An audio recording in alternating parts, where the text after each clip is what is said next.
Good morning, it's Dr. G here, and for today's video I thought we would go through the process of conducting a mini ethnography study.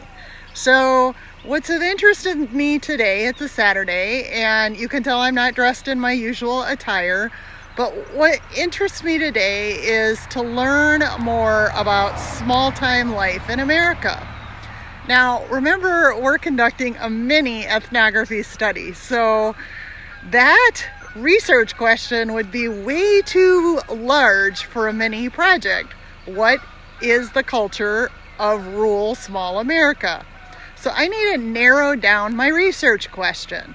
Now, I'm thinking mini, so I'm thinking about perhaps 3 visits to understand a little more about my topic of interest. And so I have to think about, how do I narrow the study to get a glimpse of small town life in America? Well, I'm really interested in the farming community. Okay, so that's another idea for it. So I am going to narrow it down to what is the culture of life in rural America farming towns. Okay, I've selected a farming town near me that we are going to drive to. I'm going to give you a few video clips going in, but then I think, okay, where would people likely congregate who are rural area farmers? So I've narrowed my question again, and we are going to look at what is the culture of rural small town American farmers at the local feed and granary. So please go with me on a ride to the granary, and then we are going to capture some videos there to help you. I have dressed appropriately so that I can walk in and I will look like a rural small town American farmer. I don't know that I'll totally fit, but that is one thing I'd encourage you to do, is if you're doing these types of observations, make sure that you don't stand out like a sore thumb.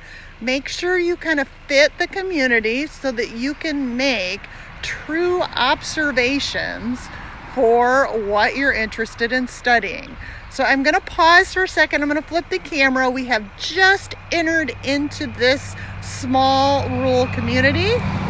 It is not off the highway, but I'm taking a very busy road in, and I'm going to take a few videos along the way so that you can kind of feel the essence of the community just kind of by the layout and the land. So I'm going to pause for a minute and flip my camera. We just passed the marker sign for this area, and this is the first thing that I see. So I stopped my car and I parked for a minute just so you could see this beautiful piece of land driving into this community. There's a sign over here. I'm not going to show you it because I don't want to tell you exactly where I am, but there's a sign that says this is a nature center and it is owned by the local school district. So I am assuming that the school district purchased this to help their students learn a little more about the land. But I do have to be careful, remember, when we're doing qualitative research, and not make assumptions and bias my study. Okay, now I'm going to pause the camera, get back in the car. I will take a couple little videos on the way in so that you can get the lay of the land and what it feels like in the area surrounding the small town. I will also turn the camera on when we get to the small town and do a little clip of the town itself, and then I will pause until we get to the feed store because I have to drive, and then I will take some video and talk to you from the feed store. Okay, we are driving in now, and I think you can see on both sides of the road there is a lot of farmland. It is not quite planting time here in Michigan, so it looks pretty dormant at the moment. The other thing that I'm observing that I will keep in my field notes is that there seems to be a lot of space between different houses most of the houses have a barn near it. Okay, I have driven past about 10 miles of farmland and we're now heading into town. The first thing that I see in this small town is a soccer field that seems to be quite busy this morning with families playing soccer. It is still, even though we're coming into town, it still looks pretty rural with all of the trees and foliage. I'm going to pause again, and then when I get a little closer to the center of town, I will turn the camera back on. Okay, we're into the town itself now, and immediately after that soccer field, the speed limit dropped to 25 miles an hour. I've noticed that there are a lot of signs out about neighborhood watch and a lot of signs in front yards that say we support our police. You'll also notice most houses in town have an American flag out. So those are all little things that I note in my field notes. I'm going to pause again and do a little video when we get closer. This is quite cute driving into town. There's no traffic light. We just have a really nice little roundabout with, it looks like a fountain in the middle. For those of you from Michigan, you might know now where we're at. But this is really nice and cute and definitely has the small town feel that I was hoping for my study. I am driving into the feed and grain now. You can see they have a grain elevator where they pull together their grain, and there are trucks out here. I'm going to pause again, take a little video when I get closer. Okay, we're pulling up to where I will go in and pay. You'll see there are quite a few vehicles. It looks like everybody parks nose to tail rather than in a parking lot. There, if you saw that, there was an American flag out there. The truck that's parked in front of me has an American flag. It seems to be a very patriotic feeling here. There is the shop. People are coming out. There's a young man walking with grain over his shoulder. Okay, we are out of the car and I'm going to make some observations. For some of it, I'm probably not going to talk, and I will talk after we're done with the video. So as I pulled up and parked, I showed you what was in front of me. There's a truck that seems to be full of sawdust. It's interesting, this store is right at the back of a neighborhood, so there are homes all along here. Huge line of trucks pulled up, and definitely equipment for moving grain. Now, I've seen quite a few families, I've seen quite a few men heading in. We're gonna head into the store. As we look at the store, again, they have an American flag, half staff right there, and a lot of grain out on the outside.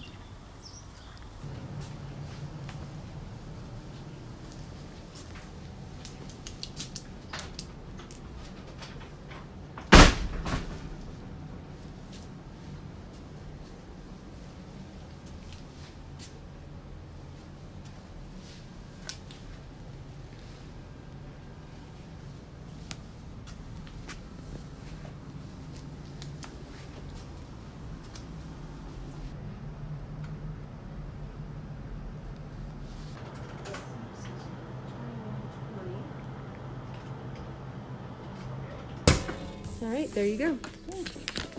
And it's out on the... Out on the... Yep.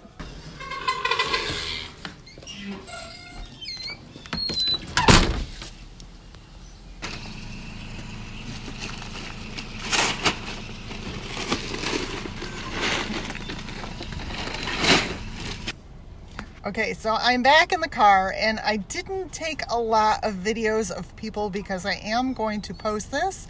And so I wanted to be really careful to protect identities. That is so important in qualitative research, is to protect people's identities.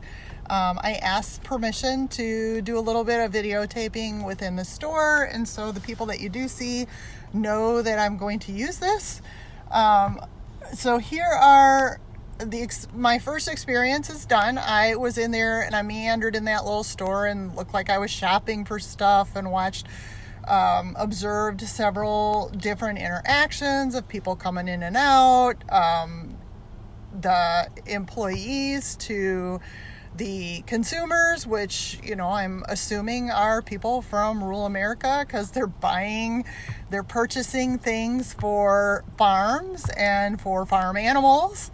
And so I saw the interactions there, and I saw the interactions customer to customer.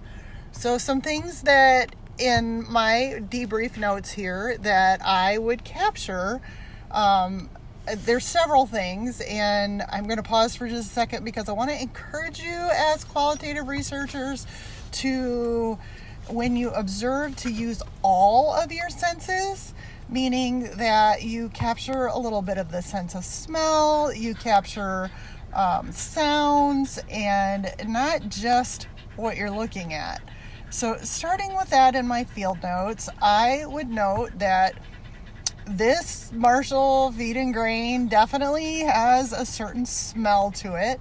It's not one that I can identify. I'm assuming it's kind of a mix of oats and corn and being ground up, but I'm not an expert at that, and it's something as a researcher I might follow up with on my next visit and just say, oh, what is that smell? Ask when I'm in the store to better understand that. The next thing that I would jot down, and I usually have field notes that actually have an eye, an ear on it, a mouth on it, a nose, so that I remember to capture the senses.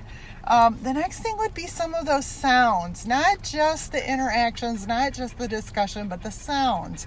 And at the very last point of the video there, I captured just a little bit of sound for you because the doors were so creaky. They were older wooden doors, and they had hardware on them that make them go ee, ee, as they opened and closed. And it wasn't just one door, it was all the doors. So you can see in the video there is a door between where customers go and pay and a door out into the building, and that was creaky. And then I tried to capture, it probably wasn't a very good video, I tried to capture the squeakiness of the door going in and out. That all led to that understanding and feeling of the culture for my research question. So then the next thing is really thinking about capturing the nuances of the culture of rural America in a small town with a farming community at the feed store. And some of the things that I noticed that I would capture in my field notes and I would later probably include in my write-up. Remember, I'm going to make 2 more visits, 2 more observations before I actually finalize and finish up my notes for this little mini ethnography. So this is just 1 visit.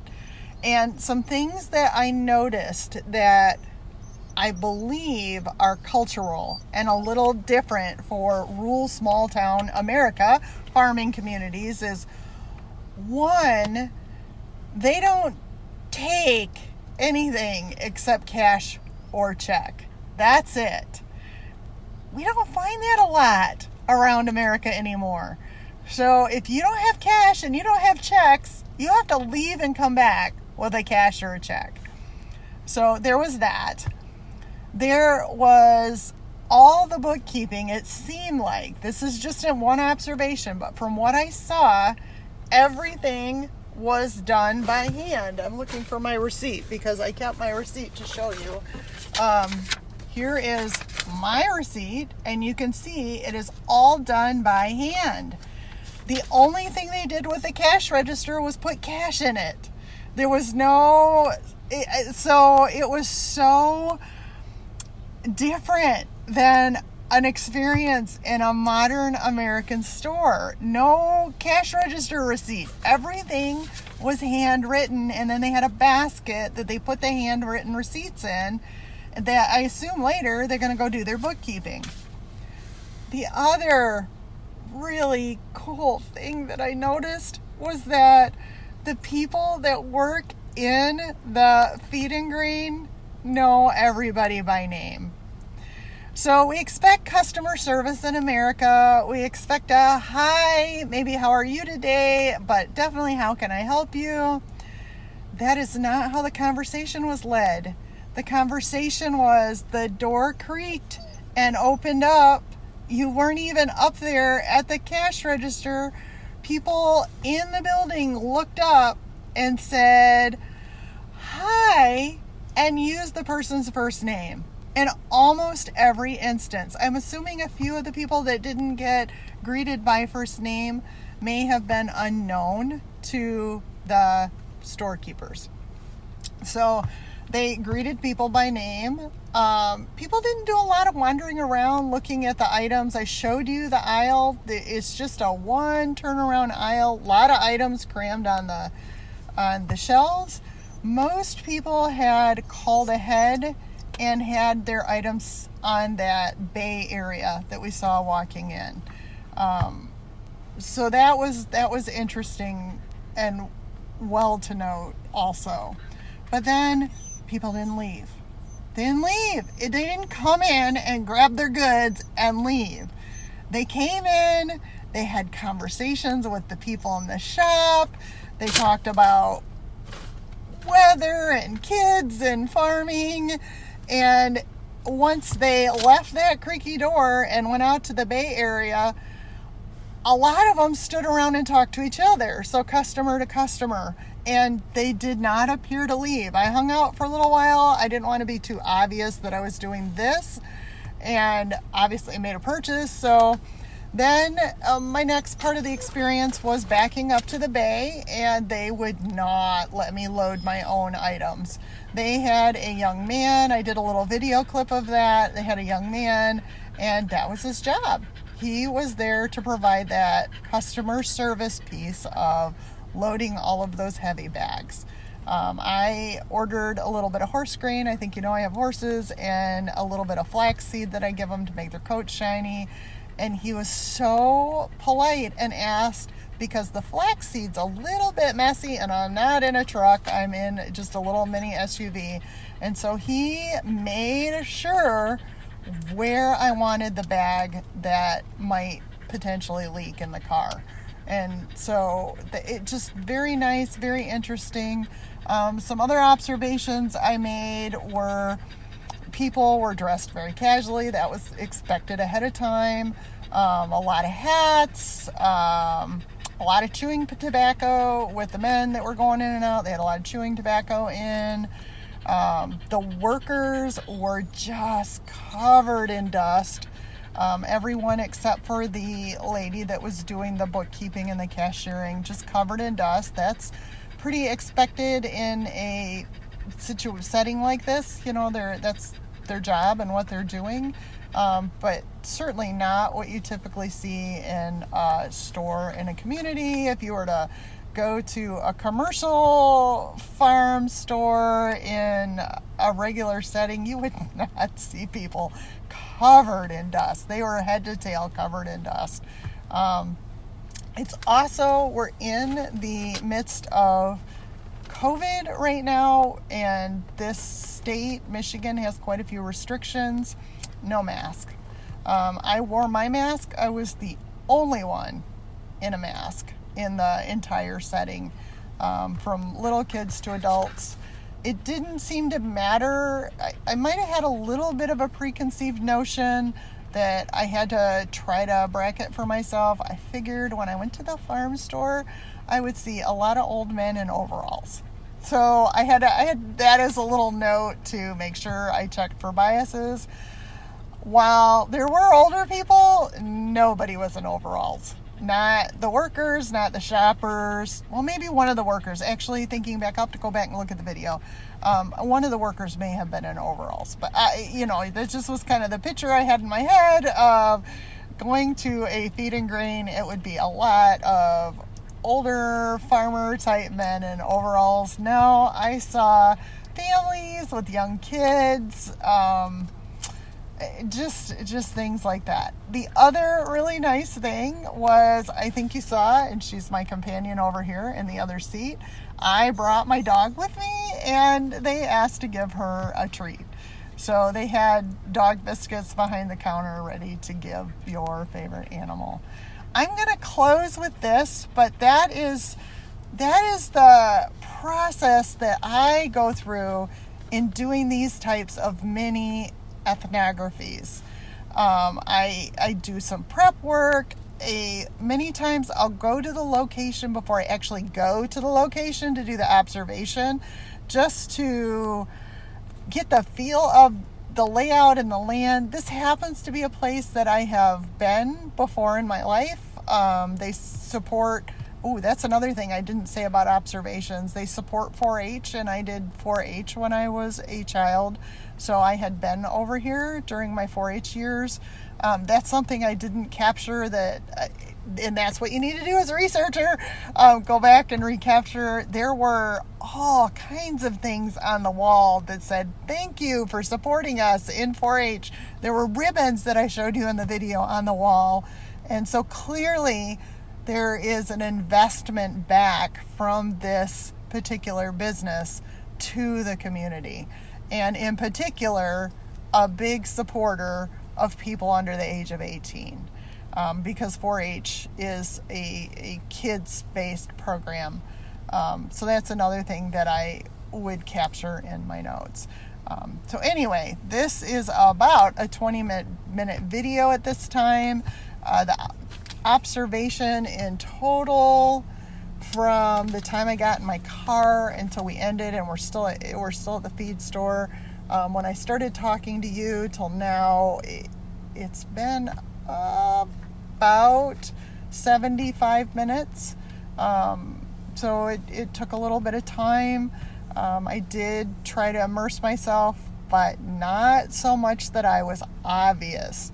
There are other settings that I could potentially go to and be there for a lot longer period of time. For instance, I passed a farm that was selling flowers and seeds and things like that, big outdoor center. I probably could have stopped there and done an observation around that idea of rural small town life and been able to stay for a lot longer period of time than I was able to stay here. If I'd stayed any longer at this feed and grain, which I'm here and I can observe people going in and out, but if I stayed in the building on site for any longer than I did, I really kind of meandered slowly and did a little chatting. But if I'd stayed any longer, it would have been awkward and it wouldn't have been a natural observation. So I guess that's what I'm trying to get across the point to you, is make sure that you blend in enough so that you're really capturing the true story. So I hope this helps you with your mini observations that you're conducting or your larger ethnographic observations. I hope this gave you a feel for the approach that I take. I am going to share with you some of my ethnographic tools that I use. I use a lot of paper and pencil, although I tend to try to immediately capture some things on my phone like this without the video. Either I write them up or I do a little voice memo so I don't forget things. And anyway, go out and do great research. See ya later. Bye-bye.